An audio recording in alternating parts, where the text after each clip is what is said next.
Hello,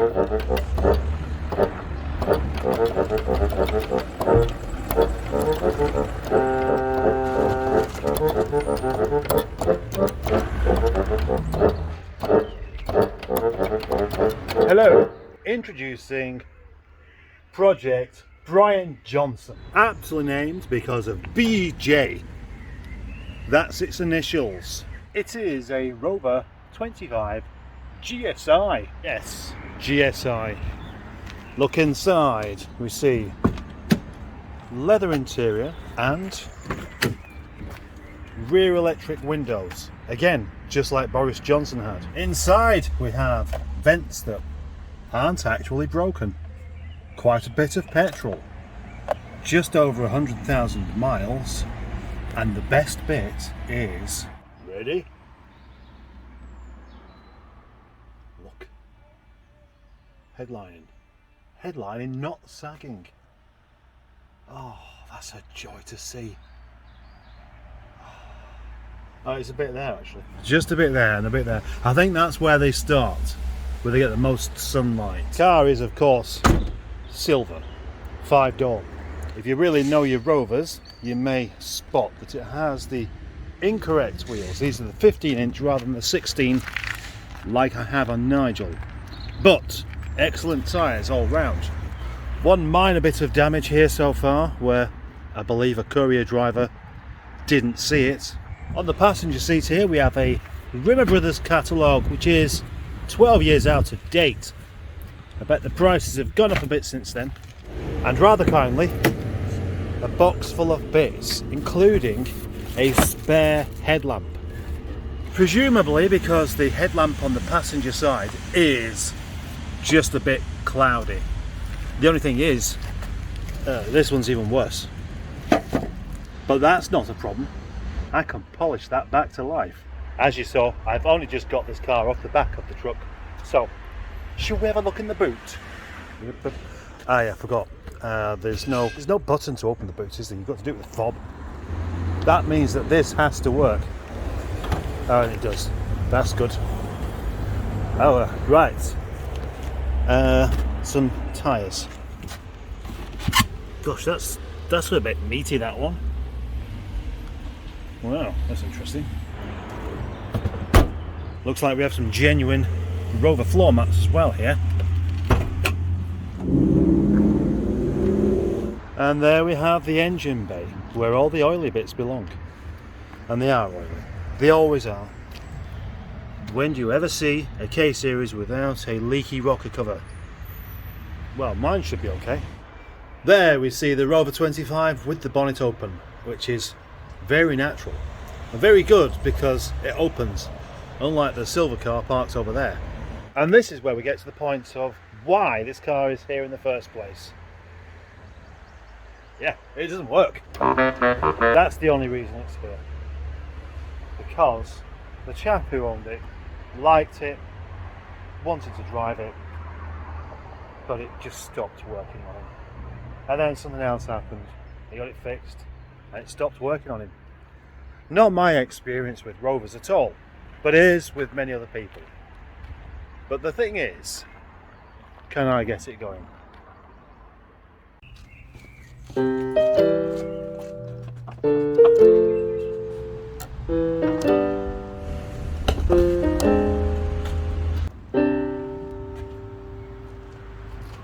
Well, there is a possibility I may have just spotted the problem straight away. This earth cable here. It was just about to snap off on the end of there, so it wouldn't really be making particularly good connection.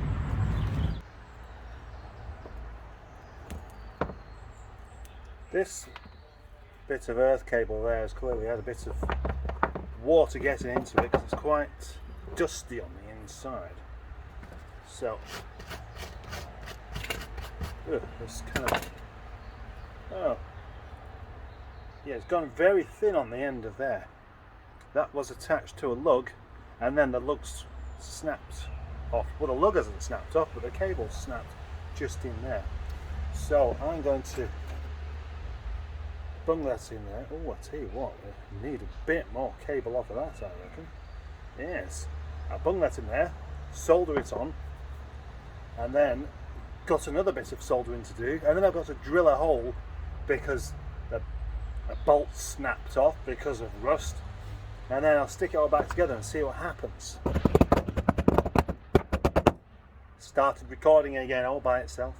I wish there was a way you could just stop it as well. You'd start it by doing that, but you can't stop it by doing that or that or that. Drill out time. Got to drill a hole in the cross member. This is clearly not going to work with these wires snapped off. So, simple solution. New crimps on there, or lugs, or whatever you want to call them. Bit of soldering, bit of grabbing. And then, of course, the bolt that holds it on to the cross member snapped, as they always do. So, solution, drill a new hole. Drill a new hole, grind the paint off so you can make a good connection, nut and bolt it, stick it all back together, put the battery back on, and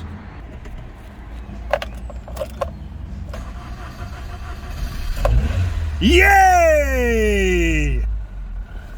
I did a fix. I fixed the car right now. I did a fix. For all the failures and cock-ups and misadventure that I seem to have had recently, that is the tonic I need.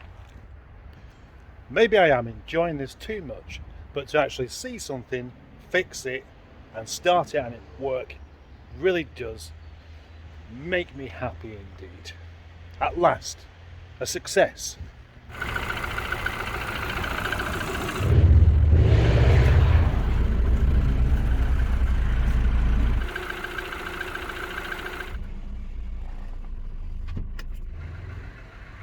It works. All the lights work, it drives, no clonks and knocks anywhere.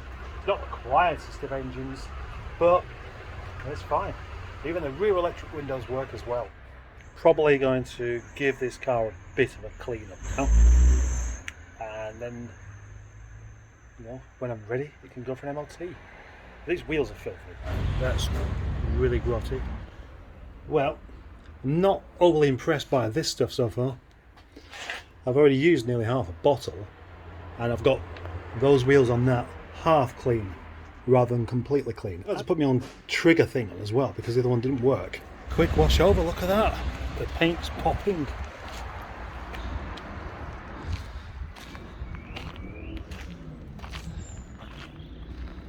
That actually looks quite nice. Just with a quick wash. Need to clean these wheels a bit more though. Like a river of blood running off of the wheels. This stuff just isn't really good enough to get on off that proper caked on stuff. I think this is good for wheels that aren't really that dirty. So for wheels that have been neglected for years, back to the hydrochloric acid. I think it's fair to say I've had a good first day on this car.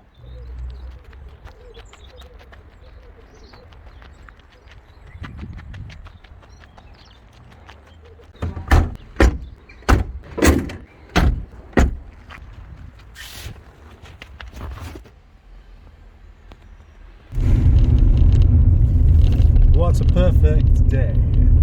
Perfect day for a lovely day of good activities.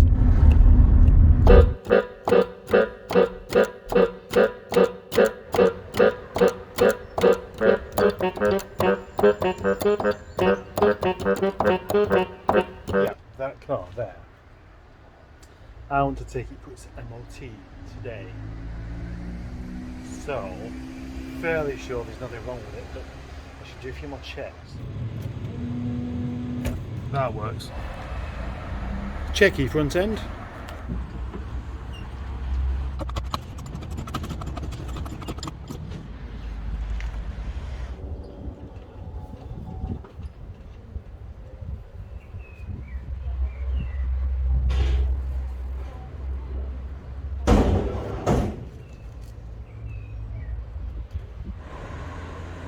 I'm quite confident actually. It's got power steering fluid, it's got coolant, even the brake fluid is new. Yeah, That's good. Just testing the fan works on the front. You can do that by unplugging this. Let me show you. You see that there? If you unplug it, the fan will come on with the ignition. It's quite useful to know. Can be quite useful. Can be difficult to get back on. Can be dangerous to do it while the engine's on. Well, I was feeling super confident about this car and its MOT up until I started it up, and then it started chuffing out blue smoke.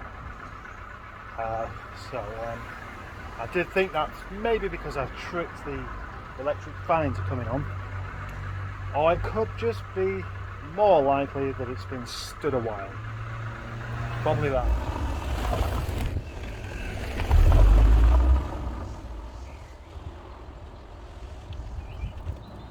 Just letting it warm up. Just waiting for that fan to kick in by itself to make sure it doesn't have any overheating issues. As I mentioned earlier on before, this stuff, Wonder Wheels, has disappointed me somewhat. I think it would work okay on wheels that you keep clean, but wheels that haven't been kept clean, it doesn't really work. So I need to go and get some more hydrochloric acid, which does work. Follow me to a great pub. What, with Green King?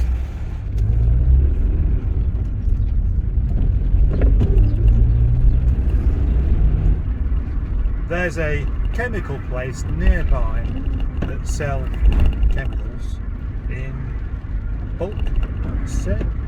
And I can get 5 litres of hydrochloric acid, better known as brick cleaner, for probably less than the price of that small thing of Wonder Wheels. And the only thing is, of course, it's not in a convenient little bottle with a squirty thing. And you might even think, and I bet it doesn't smell very nice either. It doesn't. But then, things that do a good job often don't smell very nice. Senior Mustard's dog does a very good job of retrieving balls from ponds and reservoirs and things, and that doesn't smell very nice because of how well it does its job. And it's the same with this. Hydrochloric acid is basically hydrogen and chlorine, and mixed with water, which is even more hydrogen and oxygen, suddenly it makes things like brake dust disappear. It does an excellent job. So it does smell a bit funny, and it can sting your fingers a bit, especially if you've got cuts. James Law Chemicals is where I buy this stuff from. Yeah, I do. From there. I bet that speed camera doesn't even work. Getting the wheels cleaned up on, what's he called now? Brian Johnson isn't essential for its MOT. I know that. But I can't do an MOT until this afternoon when all the other pre-booked MOTs have been done. So I may as well do this, haven't I? Do what the cars look presentable as best as possible. I do. There, that's the stuff. See what a bit of the spilt stuff does on the floor, on the dirty floor. It bubbles up and eats away at the dirt. And now with a toothbrush I can just give this a clean. I'll have to clean this quite thoroughly before I put it back in the bathroom. Here's the choice then. 600 millilitres of this stuff for £5, and it doesn't really work, and I've used half of it, or £5.70 for 5 litres of this and the trigger bottle, and as you can see it does work.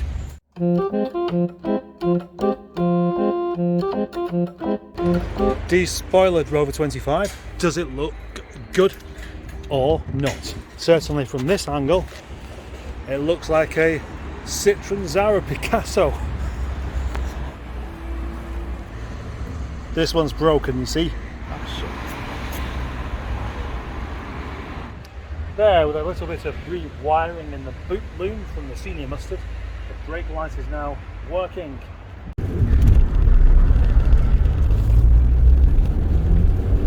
job done making it MOT ready. So that is all of the suspension looked at, checked for corrosion and brakes, all this sort of stuff. So the emissions, I don't know about that. Maybe it'll be okay, maybe it won't. But that eye level brake light, obviously that has to be working in order to have an MOT on it, and now it is. So that's interesting. Bit of broken wire stopped it from starting, and then another bit of broken wire would have stopped it from getting an MOT. Hopefully I'll be able to get it done when I get back.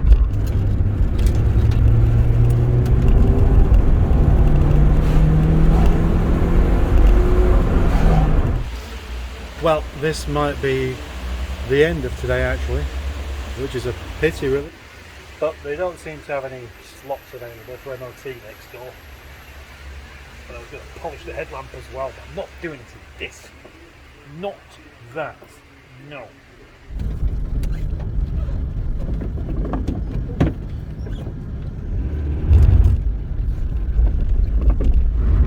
And there we are at the end of the video for today, which is on one half a complete success and on the other half a slight failure.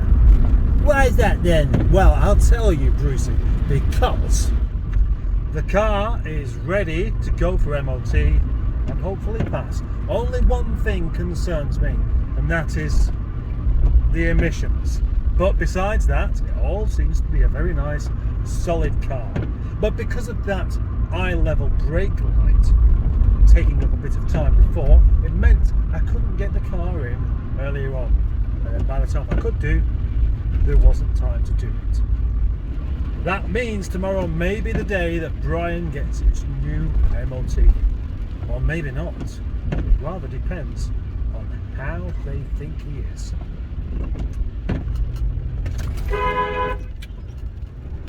Idiot. Seriously, people really are numb. Do you know these people that can't put their trolleys away and stand around blocking the aisles up, completely oblivious to the other people around them? They drive cars, and they drive their cars in exactly the same fashion, as if they are the only person on the road. So I do like an excuse to try out the 8-horn shouty thing, but because the camera was facing me rather than the road, you didn't see this car just go halfway past the junction and then decided that it wanted to turn left and kind of jumped on its brakes in order to do it, and nearly knocking over an unsuspecting pedestrian, which of course will not really be anticipating the car just suddenly changing direction in such a fashion. Yeah, useless. In typical fashion there, what's happened is I got distracted by something, by someone's stupidity, and forgot to finish off the video. So there's your explanation. I'll carry on tomorrow, won't I? Not a problem.